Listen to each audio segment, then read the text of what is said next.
नमस्कार मेरे प्यारे दोस्तों, स्वागत करता हूं मैं आपका wifi study Balaji YouTube channel पर। और मेरे प्यारे दोस्तों, आज का इंपॉर्टेंट टॉपिक है, हम गवर्नर्स के बारे में पढ़ेंगे। मेरे प्यारे दोस्तों, मैं आपको बता दूं कि बहुत इंपॉर्टेंट टॉपिक है, क्योंकि जो भारत का इतिहास है वो सारा का सारा यहीं पर समट के रह जाता है। क्योंकि जो ब्रिटिशर्स भारत में आते हैं और वो ब्रिटिशर्स जो है भारत में राज करते हैं, जितनी भी घटनाएं घटित होती हैं वो सारे के सारे जो घटनाएं होती हैं वो इन्हीं के टाइम पीरियड में होंगी। और मेरे प्यारे दोस्तों, इनको पढ़ना इसलिए जरूरी है क्योंकि अगर आप आज के टाइम में कोई भी चीज पढ़ते हो, कोई भी ऐतिहासिक चीज रहती है, फॉर एग्जांपल आर्टिकल 370 हटाया गया जम्मू कश्मीर में, तो कोई ये याद नहीं रखेगा कि उस टाइम पे लोग कैसे थे या क्या चीजें थी। उस टाइम पे सिर्फ उस आदमी का नाम रखा जाएगा याद जिसने इसको हटाया। मतलब उस टाइम पे प्रधानमंत्री, प्रेसिडेंट, इन सब लोगों के नाम याद रखे जाते हैं। इसीलिए हम गवर्नर्स के बारे में पढ़ते हैं, क्योंकि उनके जो टाइम पीरियड थे उसी के दौरान सारी घटनाएं घटित हुई, उसी के दौरान सब चीजें होंगी, युद्ध होंगे और जो है जो भी नए कानून बनेंगे, गांधी जी भारत आएंगे, ये सारी की सारी चीजें, हमारा कॉन्स्टिट्यूएंट असेंबली बनेगी, वो सब इन्हीं के टाइम पीरियड में बनेगी। तो चलिए दोस्तों, शुरू करते हैं आज का लेक्चर। देखिए, पहली चीज मैं आपको एक चीज क्लियर कर दूं कि गवर्नर्स, बहुत से लोगों को तो ये पता ही नहीं होता कि गवर्नर ऑफ बंगाल या गवर्नर जनरल कहां से आ गए, वायसराय कहां से आ गए। तो मैं इस चीज को आपको क्लियर कर दूं, पिछली वीडियो में मैंने बंगाल पे वीडियो बनाई थी और उसमें मैंने विस्तार से बात करी थी रॉबर्ट क्लाइव के बारे में। अब देखिए दोस्तों, रॉबर्ट क्लाइव के बारे में वहां पे बात हुई थी और इसको गवर्नर ऑफ बंगाल बना के भेजा गया था। किसको? रॉबर्ट क्लाइव को। उसके बाद देखिए, ये धीरे धीरे पूरे बंगाल पे कब्जा करते हैं और ओहदा थोड़ा सा बढ़ता है, तो फिर ये क्या बनने शुरू हो जाते हैं? गवर्नर जनरल ऑफ बंगाल, जो कि रहता है वॉरेन हस्टिंग। उसके बाद दोस्तों फिर ये इंडिया पे कब्जा करते हैं और जैसे ही और इंडिया में अपना विस्तार फैलाते हैं, ये फिर बनने शुरू होते हैं गवर्नर जनरल ऑफ इंडिया। देखिए शब्दों पे ध्यान दीजिए, यहाँ पे सिर्फ गवर्नर ऑफ बंगाल, यहाँ पे governor general of Bengal, general जुड़ गया। उसके बाद गवर्नर जनरल ऑफ इंडिया, अभी तक इंडिया का नाम नहीं लिया जा रहा था, अब इंडिया का नाम भी जुड़ गया। और अब जो है वायसराय, वायसराय जो है ये कब बने थे? ये तब बने थे जब ईस्ट इंडिया कंपनी की जो पावर थी उसको ट्रांसफर कर दिया गया था ब्रिटेन में, और जो वहां की रानी थी वही अब प्रशासन चलाएगी। तो उस टाइम उसका जो प्रतिनिधित्व होता था, जो मतलब उसका रिप्रेजेंटेटिव होता था, उसी को बोला जाता था वायसराय, जो कि बनता है लॉर्ड कैनिंग। और गवर्नर जनरल ऑफ इंडिया पहले बनते हैं लॉर्ड विलियम बेंडिक। तो चलिए दोस्तों, तो एक एक गवर्नर जनरल के बारे में हम बात करेंगे। तो सबसे पहले बात करेंगे रॉबर्ट क्लाइव के बारे में। रॉबर्ट क्लाइव, अब देखिए इनके टाइम पीरियड पे क्या क्या इंपॉर्टेंट चीजें हुई हैं वो हमें पढ़नी है, और पेपर में डायरेक्ट पूछी जाती है। डायरेक्ट पूछेगा कि भाई ये घटना किस गवर्नर के टाइम पे हुई, या फिर पूछेगा कि ये घटना किस साल में हुई। तो दोस्तों रॉबर्ट क्लाइव 1757 से 60 तक रहेगा। उसके बाद ये इंग्लैंड चला जाता है और 65 से लेके फिर वापस जब आएगा तो 65 से लेके 67 तक दोबारा बनता है। तो इसके टाइम पीरियड में क्या क्या घटनाएं हुई, ये जो इसके टाइम पीरियड की घटनाएं हैं ये मैंने विस्तार से पिछली वीडियो में बनाई हुई है। बंगाल में जो वीडियो बंगाल पे मैंने बनाई, अगर आपने वो नहीं देखी तो एक बार जरूर उसको देखिएगा। 1757 में बैटल ऑफ पलासी लड़ा जाता है। इसके पूरी डिटेल, ये कैसे लड़ा जाता है, किन किन लोगों के बीच में लड़ा जाता है, तो इसलिए आप वो बंगाल की वीडियो देखिए। 1764 में इलाहाबाद की संधि होती है, ये भी मैंने वहीं विस्तार से बताया है। इसी को, इसमें क्या होता है, इसमें डिक्लेयर कर देते हैं कि बंगाल अब हमारा है, अब हम ही यहाँ पे प्रशासन चलाएंगे। और ये जो संधि होती है ये रॉबर्ट क्लाइव और दूसरी तरफा कौन रहते हैं? शाह आलम द्वितीय और सुजाउद्दौला रहते हैं। उसके बाद दोस्तों 1765 में डुअल गवर्नेंस या फिर द्वैध शासन जिसको बोलते हैं, ये इसने चलाया। अब डुअल गवर्नेंस क्या है ये भी मैंने बंगाल में बताया है वीडियो में, लेकिन फिर से मैं रिपीट कर देता हूं। दो टाइप के टैक्स वसूले जाते थे, एक ईस्ट इंडिया कंपनी वसूलती थी और दूसरा कौन वसूलता था? जो बंगाल का लोकल रूलर होता था। इसके बारे में विस्तार से वीडियो देखिए। उसके बाद एकमात्र जिसने आत्महत्या की थी, देखिए हुआ क्या था कि रॉबर्ट क्लाइव को वापस बुलाया गया और वहां की ब्रिटिश जो सरकार थी उसने, उन लोगों ने इसको बड़ा जलील किया, इसको मतलब एक तरीके से बहुत ही बेइज्जत किया। क्यों किया था? क्योंकि ये जो डुअल गवर्नेंस पॉलिसी जो इसने चलाई थी ये अच्छी नहीं थी, क्योंकि इसमें भारत को लूटा गया था, जिसकी वजह से ब्रिटिश लोगों ने इसका बहिष्कार किया। और ये इतना ज्यादा अपमानित खुद को महसूस करता है कि ये क्या कर लेता है? जहर खाकर आत्महत्या कर लेता है। तो ये भी क्वेश्चन पूछा जाता है कि कौन सा सिर्फ एक ऐसा लौता गवर्नर जनरल है जो कि जहर खाके या जिसने आत्महत्या की थी, तो वो था रॉबर्ट क्लाइव। उसके बाद दोस्तों इसने 1767 में बंगाल में क्या किया, इसने बंगाल में सोसाइटी फॉर ट्रेड, ये एक सोसाइटी बनाई थी। नेक्स्ट पॉइंट रहेगा 1764 का, बहुत ही इंपॉर्टेंट है 1764, क्योंकि लड़ा गया था बैटल ऑफ बक्सर। अब देखिए यहां पे आप देख रहे हैं 60 से लेके 65 तक के बीच में गायब था, क्योंकि ये गया हुआ था ब्रिटेन, और यहां पे गवर्नर था जिसका नाम था हेनरी वंसी टर्ट। तो हेनरी वंसी टर्ट यहां पे था। तो आपसे पूछे, पहली चीज तो आपको मैं बता दूं, डायरेक्ट क्वेश्चन पेपर में पूछा जाता है कि बैटल ऑफ बक्सर कब लड़ा गया था, तो 64 में लड़ा गया था। उस टाइम पे गवर्नर कौन था, जिसका नाम था हेनरी वंसी टर्ट। उसके बाद दोस्तों जो नेक्स्ट गवर्नर, अब देखिए मैंने अगली बात की थी कि वॉरेन हस्टिंग को क्या बनाया गया, ये गवर्नर जनरल ऑफ बंगाल था। तो अब ये first governor general of Bengal था जिसका नाम था वॉरेन हस्टिंग। ये 1772 से लेके 1785 तक रहता है। अब देखिए इसके टाइम पे क्या क्या चीजें होती है। पहली चीज, जो यहां पे द्वैध शासन चलाया गया था जिसको ड्यूअल गवर्नेंस बोलते हैं, इसने खत्म किया, मतलब 1772 में ड्यूअल गवर्नेंस इसने यहां पे खत्म कर दी। उसके बाद 1772 में इसने एक डिस्ट्रिक्ट कलेक्टर का पद बनाया। उसके बाद 1773 में रेगुलेटिंग एक्ट आया। देखिए रेगुलेटिंग एक्ट जो है ये बहुत इंपॉर्टेंट है, इसकी अलग से ही वीडियो बनेगी, और ये पॉलिटी का एक तरीके से पॉलिटी का सेक्शन, हिस्ट्री का भी सेक्शन है ये, बट ये ज्यादातर पॉलिटी में पढ़ाया जाता है, क्योंकि इसमें वो बातें होती हैं जो ईस्ट इंडिया कंपनी ने यहां पर जो कानून बनाए थे, मतलब एक तरीके से एडमिनिस्ट्रेटिव सिस्टम जो बनाया था, उन सब की बातें हम इन सब में करेंगे। तो इसकी एक अलग ही वीडियो मैं लेके आऊंगा। उसके बाद 1774 में सुप्रीम कोर्ट बनाई, कहां पर बनाई, कलकत्ता में बनाई। उसके बाद दोस्तों इसने 1780 में जनरल पोस्ट ऑफिस कहां पर खोला, कलकत्ता में खोला। उसके बाद 1784 में पिट्स इंडिया एक्ट भी आया इसी के टाइम पे। मैंने भी बताया ये जितने भी रेगुलेटिंग एक्ट, पिट इंडिया एक्ट, ये सारे की सारी अलग वीडियो आएगी इसके बारे में। उसके बाद 1785 में इंपैचमेंट प्रोसेस लगा। इंपैचमेंट का मतलब हिंदी में बोलते हैं महाअभियोग। महाअभियोग का मतलब एक तरीके से वोट दी जाती है और उसको हटा दिया जाता है। अब देखिए ये ओनली वॉरेन हस्टिंग ओनली लिखा है मैंने, ओनली का मतलब ये एक लौता गवर्नर रहा है जिसपे इंपैचमेंट प्रोसेस लगा था। उसके बाद दोस्तों 1784 में एशियाटिक सोसाइटी ऑफ बंगाल किसने बनाया, विलियम जेम्स ने बनाया, लेकिन किसके टाइम पीरियड में बना, टाइम पीरियड था वॉरेन हस्टिंग का। उसके बाद दोस्तों गीता को ट्रांसलेट किया गया इन्हीं के टाइम पर, और ट्रांसलेट किसने किया, तो चार्ल्स विल्किन ने किया, लेकिन जो इसका इंट्रोडक्शन पेज था गीता का वो किसने लिखा था, वो लिखा था वॉरेन हस्टिंग ने। उसके बाद दोस्तों नेक्स्ट जो है गवर्नर आता है, मतलब गवर्नर का मतलब गवर्नर जनरल ऑफ बंगाल जो आता है, अब तो गवर्नर जनरल ऑफ बंगाल ही चलते रहेंगे।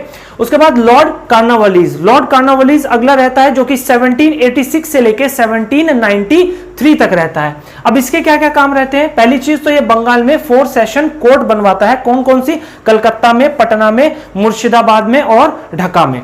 उसके बाद दोस्तों 1793 में परमानेंट सेटलमेंट इन बंगाल। देखिए परमानेंट सेटलमेंट इन बंगाल कई बार पेपर में पूछा जाता है, इंपॉर्टेंट है। इंपॉर्टेंट क्यों है, क्योंकि इसने फिक्स रेवेन्यू रख दिया था। फिक्स रेवेन्यू का मतलब इतना टैक्स तो देना ही है, इतना टैक्स देना ही पड़ेगा। अब चाहे बाढ़ आए, चाहे बारिश आए, कुछ भी आए, लेकिन आपको इतना टैक्स किसानों को या जमींदारों को जिस पे भी फिक्स किया गया था वो उतना देना ही पड़ता था। तो ये एक अच्छी चीज नहीं थी। उसके बाद नेक्स्ट पॉइंट है कि संस्कृत कॉलेज बनाया गया, कहां पर, वाराणसी में। अब देखिए बना किसके टाइम पे, लॉर्ड कार्नवालिस के टाइम पे, लेकिन बनाया किसने, जोनाथन डंकन ने इसको बनाया था। उसके बाद दोस्तों father of civil services, very very important, इसको बिल्कुल इंपॉर्टेंट लिखेंगे आप और हमेशा याद रखेंगे कि भारत में जो सिविल सर्विसेज आईएएस पीसीएस के एग्जाम होते हैं, जिनको पहले बोला जाता है आईसीएस, इंडियन सिविल सर्विसेज, तो ये जो शुरू की थी सिविल सर्विसेज किसने शुरू करी थी, कार्नवालिस ने शुरू की थी। पेपर में पूछा जाता है कि फादर ऑफ सिविल सर्विसेज किसको कहा जाता है, तो जिसने शुरू की वही फादर है इसका। उसके बाद 1805 में मृत्यु हो गई थी इनकी, और इनकी जो कब्र है वो उत्तर प्रदेश में है, गाजीपुर में। उसके बाद दोस्तों नेक्स्ट रहते हैं जॉन शोर जो है ये 1793 से लेके 1798 तक रहते हैं। इनके टाइम पे क्या आता है, चार्टर एक्ट ऑफ 1793, ये मैंने अभी बताया था। जितने भी एक्ट हैं हम अलग वीडियो में पढ़ेंगे। उसके बाद 1795 में battle of Khurda, battle of Khurda हुआ था। ये खुर्दा का जो युद्ध हुआ था ये किस किस के बीच में हुआ था? मराठा और निजाम लोगों के बीच में हुआ था। इसमें देखिए होता क्या है, इसमें famous for the non intervention policy. Non intervention policy को हिंदी में बोलते हैं अहस्तक्षेप नीति। अब देखिए ये अहस्तक्षेप नीति क्या थी? मतलब कोई भी इंटरफेयर नहीं करेगा इन लोगों के मैटर में, जो लड़ रहा है जैसे लड़ रहा है वही चीजें चलेगी। तो ये एक शुरू किया था इसने जॉन शोरे ने, और ये कई बार पेपर में पूछा जाता है कि नॉन इंटरवेंशन पॉलिसी किसने शुरू की थी। तो ये था कुछ, अभी बातें खत्म नहीं हुई, आप इसका स्क्रीनशॉट लीजिए, अभी मैं कुछ और गवर्नर जनरल के बारे में आपको बताऊंगा। चलिए दोस्तों बातों को आगे बढ़ाते हैं और अब बात करते हैं लॉर्ड वेलेस्ले के बारे में, जिनका टाइम पीरियड रहेगा 1798 से लेके 1805 तक का। अब देखिए इनके टाइम पे क्या क्या इंपॉर्टेंट चीजें हुई।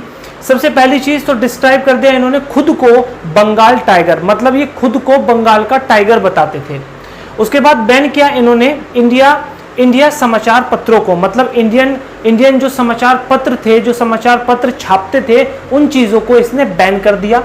उसके बाद फोर्थ एंग्लो मसूरी वॉर जो कि हुआ था 1799 में, ये इंपॉर्टेंट क्यों है? ये इंपॉर्टेंट इसलिए है क्योंकि इसी वॉर के दौरान टीपू सुल्तान की डेथ हुई थी। उसके बाद दोस्तों सेकंड एंग्लो मराठा वॉर हुआ था। मराठाओं के बारे में मैंने वीडियो बनाई हुई है, ये सारी की सारी चीजें मैंने डिटेल में वहां पर बताई है। उसके बाद नेक्स्ट पॉइंट रहेगा 1800 का। देखिए 1800 में क्या हुआ कि फोर्ट विलियम कॉलेज खोला गया, कहां पर? कलकत्ता में। अब ये कॉलेज का मकसद क्या था? यहाँ पे ट्रेनिंग दी जाती थी किसको?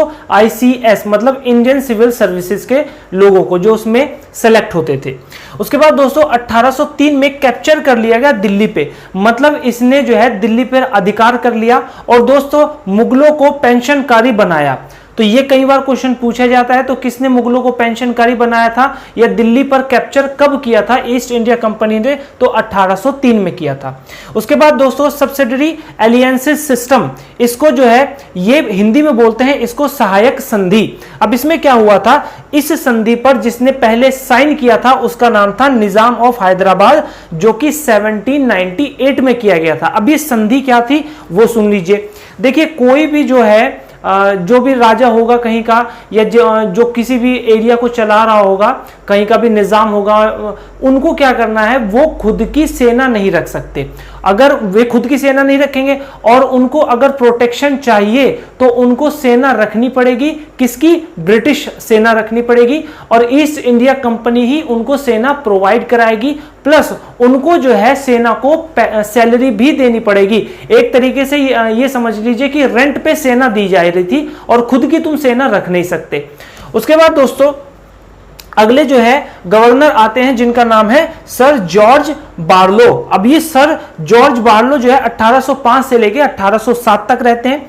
इनका ज्यादा कोई खास काम नहीं है इनके, लेकिन 1806 में क्या हुआ कि फर्स्ट आर्मी रिवॉल्ट। देखिए 1857 की जो क्रांति होती है मंगल पांडे के द्वारा की जाती है, और ये मंगल पांडे एक सैनिक था। तो कुछ लोग ये सोचते हैं कि मंगल पांडे ने ही क्रांति की थी, पहला सैनिक विद्रोह वही था, लेकिन इससे पहले हो चुका था, जो कि कहां पर हुआ था? वेल्लोर में हुआ था, और वेल्लोर कहां पर है? तमिलनाडु में है। उसके बाद next governor Lord Minto first, इनका जो टाइम पीरियड रहेगा ये 1807 से लेके 1813 तक रहेगा। देखिए 1809 में जो है ट्रीटी ऑफ अमृतसर, मतलब अमृतसर में जो है मिंटो फर्स्ट के बीच में और रंजीत सिंह के बीच में ट्रीटी हुई थी, एक समझौता हुआ था। इसमें क्या हुआ था कि जो सतलज रिवर है, उस सतलज रिवर के इधर पंजाब और इधर ईस्ट इंडिया कंपनी का रूल चलता था, और पंजाब में कौन थे? रंजीत सिंह जी थे। अब ये क्या करते हैं, अंग्रेज इनसे कहते हैं कि भाई आप इधर आक्रमण नहीं करेंगे और हम आपके क्षेत्र को, आपके एरिया को कैप्चर नहीं करेंगे। तो यही थी ट्रीटी ऑफ अमृतसर। उसके बाद दोस्तों इनके टाइम पीरियड में 1813 में ही चार्टर एक्ट ऑफ 1813 आया था, इसके बारे में हम स्पेशल वीडियो बनाएंगे। उसके बाद नेक्स्ट जो है गवर्नर लॉर्ड हस्टिंग। अब लॉर्ड हस्टिंग ये इंपॉर्टेंट है, देखिए इन्होंने खत्म किया था, and the policy of non intervention, मतलब कि जो अहस्तक्षेप नीति थी वो इन्होंने खत्म कर दी थी। उसके बाद इस्टेब्लिश किया इन्होंने रियायतवारी सिस्टम। अब ये रियायतवारी सिस्टम जो है, देखिए इनके टाइम पीरियड में चीज पास की गई थी, लेकिन ये शुरू किसने किया था? ये थॉमस मुनरो ने शुरू किया था। फॉर एग्जाम्पल जैसे अभी मोदी जी हैं, अगर आर्टिकल 370 हटाया जाता है तो इनके टाइम पीरियड में हटाया जाता है, तो इन्हीं को याद रखा जाएगा। तो मेन आदमी यही थे जो उस टाइम के गवर्नर थे, और हटाया किसने, ये सिस्टम शुरू किसने किया था, उनका नाम था थॉमस मुनरो। अब देखिए इसमें था क्या, रेवेन्यू कलेक्ट किया जाता था फ्रॉम कल्टीवेटर, जो लोग किसान वगैरह होते हैं जो कटाई वगैरह करते हैं, इन लोगों से रेवेन्यू लिया जाता था। तो यही था रियोतवादी सिस्टम। उसके बाद बैन कर दिया गया Indian press to press against Britishers, मतलब जो इंडियन प्रेस था, जो समाचार वगैरह खबरें वगैरह छापते हैं, उनको बैन कर दिया गया था कि आप ब्रिटिश के खिलाफ कुछ नहीं लिखोगे न्यूज़पेपर में। उसके बाद दोस्तों इन्हीं के टाइम पीरियड में, इन हिज टाइम पीरियड सन्यासी रिवोल्ट हुआ था। कहां पर हुआ था, बंगाल में। जो सन्यासी होते हैं इन लोगों ने रिवोल्ट किया था, तो वो इन्हीं के टाइम पर किया था। उसके बाद दोस्तों थर्ड एंग्लो मराठा वॉर हुआ था, और ये 1817 से लेके 1818 तक हुआ था। इसके बारे में आप मराठा की वीडियो देखिए, मेरी बहुत डिटेल में मैंने बताया हुआ है। देखिए इसमें एंड किया था पेशवा को। पेशवा का मतलब ये एक पोस्ट होती थी प्राइम मिनिस्टर की, इस चीज को खत्म कर दिया गया था। उसके बाद दोस्तों हस्टिंग ने जो है एंड किया था किन लोगों का, पिंडारियों का। पिंडारी कौन थे, पिंडारी जो थे वो लूट खसोट करते थे, मतलब ब्रिटिश को भी लूटते थे, और जो जहां भी उनको मौका मिलता था एक तरीके से डकैत जो होते हैं इसी टाइप के थे ये। तो दोस्तों ये थी आज की वीडियो। आज की वीडियो में हमने governor of Bengal, governor general of Bengal, इन दोनों के बारे में पढ़ा, और अगली वीडियो में हम पढ़ेंगे गवर्नर जनरल ऑफ इंडिया के बारे में। और दोस्तों अगर आपको वीडियो अच्छी लगी हो, और देखिए बहुत इंपॉर्टेंट चीजें हैं, बहुत ज्यादा पेपर में पूछी जाती हैं, तो इनको जरूर पढ़िए। आज के लिए इतना ही, मिलते हैं अगली वीडियो में। बहुत बहुत धन्यवाद।